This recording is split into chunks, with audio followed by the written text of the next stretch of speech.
كنت عن داودي وحن رجينا إنها في عنتها أنت كتب كبس وقاد إن النوشة عصري أبياشن أو يشن إدتك كهري إنها كنوشة كار أنت إيسن داقلها إردها نوصو جبسانين إيسن قولك إنه هردود نوغسو قلين على ده اسماتك جودهان قارهان تلفك إنترنت كإسوته habeen hada kameedana markaad salaada cishaha saas u tukatay aad istoortay oo iska seexatay sidaad hurdaysina aad dhameysatay hurdadaada iyadoo aysan jirin wax message ku soo dhacay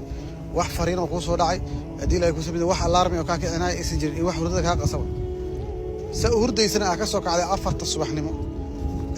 hal saac salaada subax ka hor inaad ka soo kacday kadib gurigaagana uu ku yaalaa xeebta afkeeda hore banaanka u soo baxday maadaama aad waxba qabanayeen hurdadan aad dhameysatay waxaad ku fikirtay inaad xeebta tagto oo aad xoogaa bal isku soo la socoto isku soo mashquuliso ilaa salaada kaaga dhalato xeebta markaad timida xoogaa socotay kadib meel bad fadhiisatay maadaama aad waxaad qabatay haynin dhinacyadaada ayaad eegtay waxaad heshay bac ay ka buuxaan dhagxaan yaryar oo qurqurux badan ay ka buuxaan kadibna waxaa go'aansatay gacanta gelisay marba mid inaad badda ku tuurto dhagaxii ugu horreeyay markaa ku tuurtay waxaa ogaatay inuu cod fiican ka soo baxayo kadibna waad bajaclaysatay inaad ku celceliso marba mid saa ugu tuuraysay ayaa waaga kuu bariyey oo salaada subax dhalatay salaada subax waxaa lagu yaqaanaa waxyaabaha hareeraha ka jiro waa la arkaa oo aad aragtay markaasi dhagaxii ugu dambeyn oo gacantaada ku jira waxa maanta oo dhan aad tuuraysana aad ogaatay inay ahayn jawharad qaali ah sidaasna aad ku weysay shay ama wax qiimahooda u ahaa malaayiin dollar taqriiban iyo wax ka qaalisan kadib aad ku shallayday oo wixii aad samayso qalad ah waa goorma waa maray xariif fanaal kala dhaceen oo aad wixii dhanba badda ku gurtay yaa way ma taqaanaa qofkaas waa aniga waa adiga waa iyada waa asaga mugdiga ka daboolay hadii la ku samadiidin aad ka arki weysay xeer aad jawharadaada badda ku tuurto waa qafladda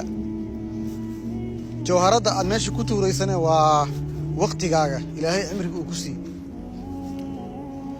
biyaha codka macaan sameynayna wax kala ma ahee waa shahwaadka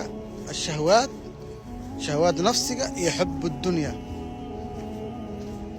markii waaga ku soo baxay iftiinka ku yimid markaasi aad ku aragtay xaqiiqada waa geerida waa goorma laakiin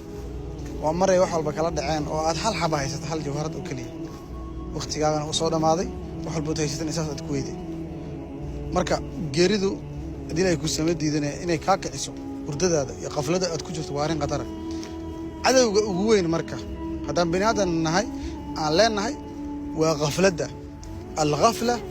wa hubb ad-dunya wa shahawat saddex cadow aan leenahay nafta bini aadan kana kama marna waa cadow kale ina nafsa la amaratun bis-suu marka waxa la rabaa naftayda iyo naftiina waxaan darmiyaa in aan markaas zaad qaadano waxa yeelay martiyaan ku nahay wadadan waana dhaafi doonaa adduunyada waa tasawadu fa inna khayra az-zadi at-taqwa wax la zaad qaata ugu fiican ka cabsiga marka shaydaanka iska naara qafladana iska ilaaliya qafladda ka bax qafladda aan ka baxno waa qafilsanahay adduunyada asaga mashquulsanahay waliba iyadoo nabiga sallallahu alayhi wasallam uu yiri kun fi dunya ka'annaka gharibun gharib aw abir sabil adduunku noqo qof markaas marti ah oo safar ah magaalo u yimid markaas qariib ku ah inta uu joogi karna ay markaas tirsan tahay inta ma baadaala zaman inta hore waxa qaadatay ama bilhaada ama maalmaha ahaatay